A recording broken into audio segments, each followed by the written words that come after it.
وبركاته.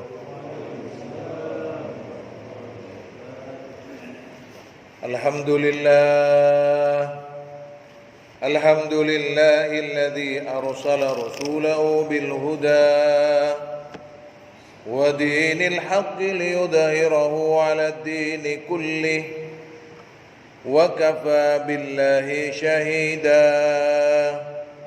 أشهد أن لا إله إلا الله وحده لا شريك له وأشهد أن سيدنا محمدا عبده ورسوله لا نبي بعده.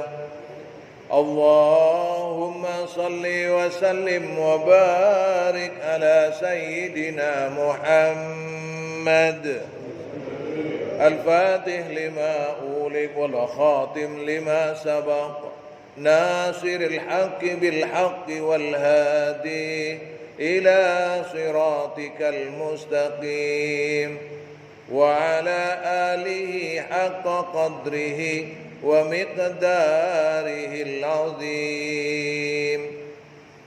قال الله تعالى في القرآن الكريم: أعوذ بالله من الشيطان الرجيم.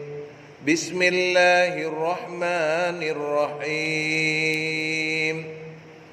وأنفقوا في سبيل الله ولا تلقوا بأيديكم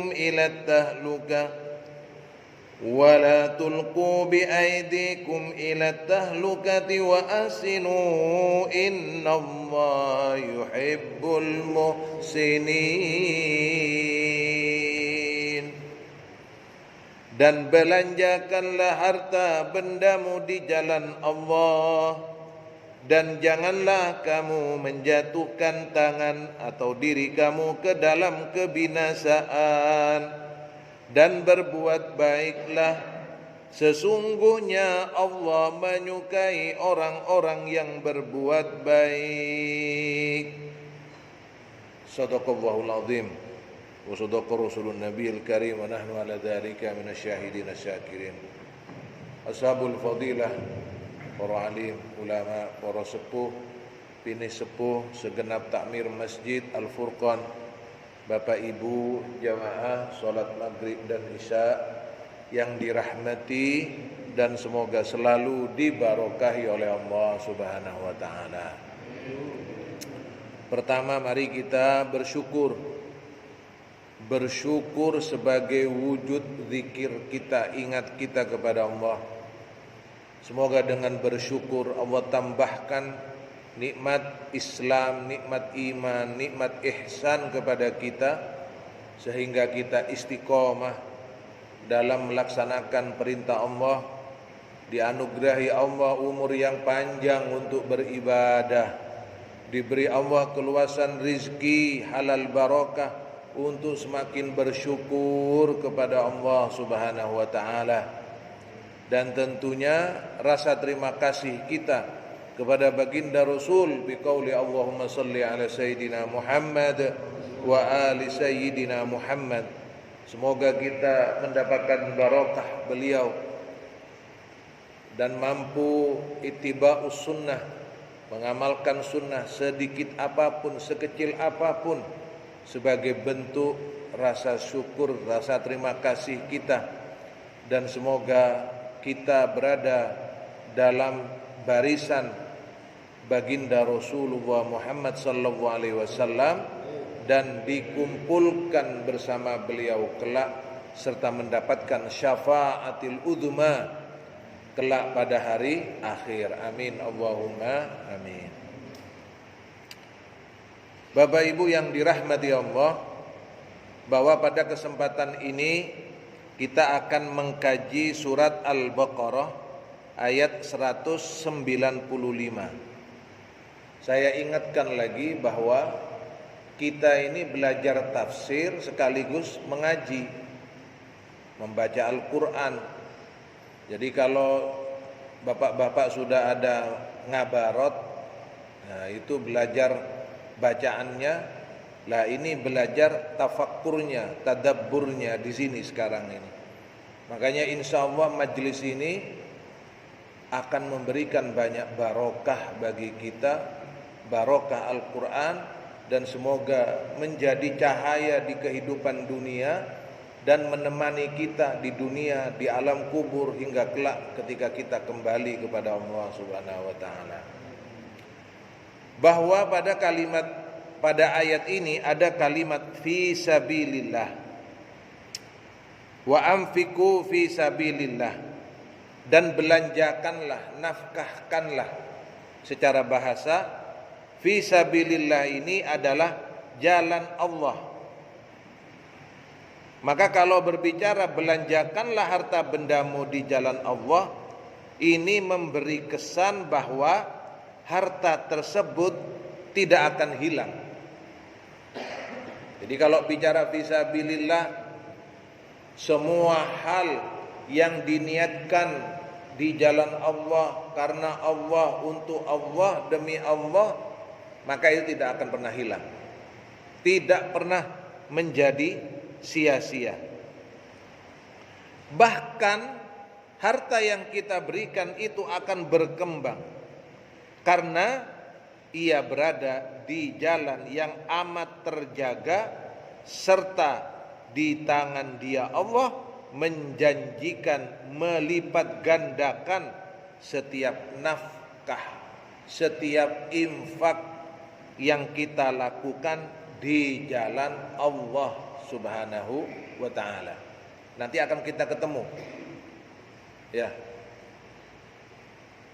sebagaimana satu biji mi'atu habbah, dari setiap biji itu tumbuh lagi, iya, gimana? Iya, mi'atu habbah 100, terus berkembang. Masya Allah. Jadi nggak ada yang hilang, nggak ada yang sia-sia. Makanya kan kita dibilang harta nggak dibawa mati. Kata siapa? Harta dibawa mati, Pak. Ada kan yang bilang itu, harta nggak dibawa mati, ini keliru itu. Jadi harta itu kita gunakan untuk dibawa mati. Itu. Iya kan? Ada istilah kan? Harta tidak dibawa mati. Keliru. Harta dibawa mati kata siapa? Iya. Nah sekarang gimana mau dapat pahala dari harta yang kita nafkahkan ini? Kalau nggak dibawa mati, memangnya cuma di dunia? Enggak. Lanjut. Harta kita ini akan bersama kita nanti. Gitu. Bahkan rekening yang tertua sampai sekarang punya Khalifah Sayyidina Utsman. Khalifah rekening tertua itu, Pak. Sampai jadi hotel. Jadi nggak ada yang terbuang itu. Jadi harta yang kita miliki ini mau kita bawa mati. Tapi kalau mau ikut yang tadi ya enggak apa-apa, saya enggak maksa. Enggak, Ustadz enggak dibawa, ya monggo. Nah kalau saya ya dibawa mati, Pak. Iya. Karena bagi kita ini semua amal perbuatan kita itu kita bawa.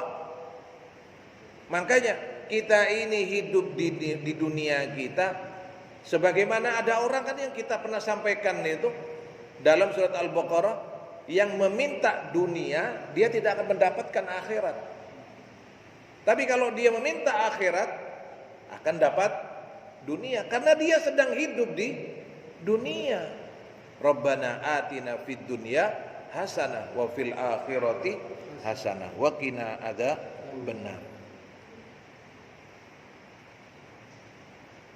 Ini maksud dari fi sabilillah. Kata at-tahluka, nah itu kan ada wala tulqu bi aidikum ilat tahluka. Tahluka itu maknanya kebinasaan.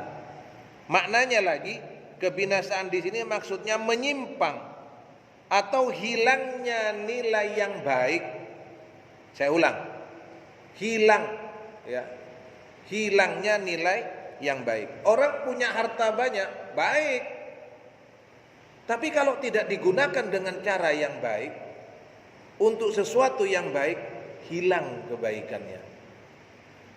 Bisa saja tidak bermakna, bisa saja tidak berguna, bisa saja tidak berarti. Itu. Bagaimana kemudian disampaikan di sini bahwa nilai yang baik itu, nilai yang positif itu melekat pada sesuatu tanpa diketahui kemana perginya. Saya yakin saya panjenengan semua pernah merasakan ini. Ketika kita sudah belanja, ada uang, beli. Ketika sudah habis, kita itu mikir kemudian, loh, kok cepet gimana? Nah, kita megang, kemudian kita beli. Loh, cepet ente. Cepet sekali habisnya. Tapi Bapak ketika mohon maaf ya, memberi ke jamaah masjid habis pengajian, makan bersama di teras, Bapak ada acara Maulid Nabi, ada Isra Mi'raj, ada acara apa, Bapak ngasih makan bersama, Bapak melihat mereka, loh beda Pak, beda. Bayangkan mereka menikmati apa yang kita beri dengan senang, bahagia. Masya Allah. Di situ yang tanpa terasa bahwa makna dari menginfakkan itu memiliki arti yang baik, yang positif, yang berarti, yang berguna. Masya Allah. Bayangkan habis istighosa, coba ya. Habis istighosa sudah kepalanya kanan kiri mantuk ini. Kena kopi Pak. Masya Allah. Nikmat itu baru kopi. Coba. Jadi kita ini makanya perlu manajemen untuk menginfakkan itu untuk seperti apa, bentuknya bagaimana. Nah, di sini jangan sampai apa yang kita miliki justru menjatuhkan kita kepada kehancuran. Atau dalam konteks yang lain, jika kalian menafkahkan harta kalian untuk berperang atau berjuang di jalan Allah, musuh yang memiliki perlengkapan lebih kuat dari kalian akan dapat mengalahkan kalian. Dan bila itu terjadi, kalian menjerumuskan diri sendiri ke dalam kebinasaan. Maksudnya begini Pak, dulu zaman Rasulullah kita mau berperang ini sama orang-orang Persia, sama orang-orang yang menyembah api. Kalau orang Islam ini tidak mau menginfakkan hartanya untuk perlengkapan perangnya, nah ini sudah tidak perlu perlengkapan. Yang penting la ilaha ya kukut Pak. Itu yang dimaksud menjatuhkan diri kalian ke dalam kebinasaan. Perlengkapan ya perlu, zikir ya perlu. Kita sudah mengkaji kan, Rasulullah itu kalau besok mau berperang enggak tidur, sholat Rasulullah. Masya Allah. Dalam keadaan berat Rasulullah sholat. Ini yang dimaksud, jangan menjatuhkan diri kalian dalam kebinasaan. Jadi perlu, makanya kaum muslimin disuruh oleh Allah, ayo nafkahkan hartamu di jalan Allah, untuk berperang di jalan Allah. Di waktu itu mereka mempersiapkan persenjataan begitu lengkap, begitu hebat. Umat Islam dengan segala keterbatasan diajak oleh Allah, ayo nafkahkan hartamu di jalan Allah. Jadi ini yang dimaksud, jangan menghancurkan dirimu dalam kebinasaan. Nah, kalau ditarik korelasinya banyak. Misalnya Bapak kemudian memaksakan diri, misalnya melaksanakan sholat atau puasa, memaksakan diri. Nah, padahal itu sunnah, kondisi sakit. Nah, itu kan sama dengan menjatuhkan dalam kebinasaan. Jadi semua hal jangan sampai membuat kita binasa. Itu secara bahasa.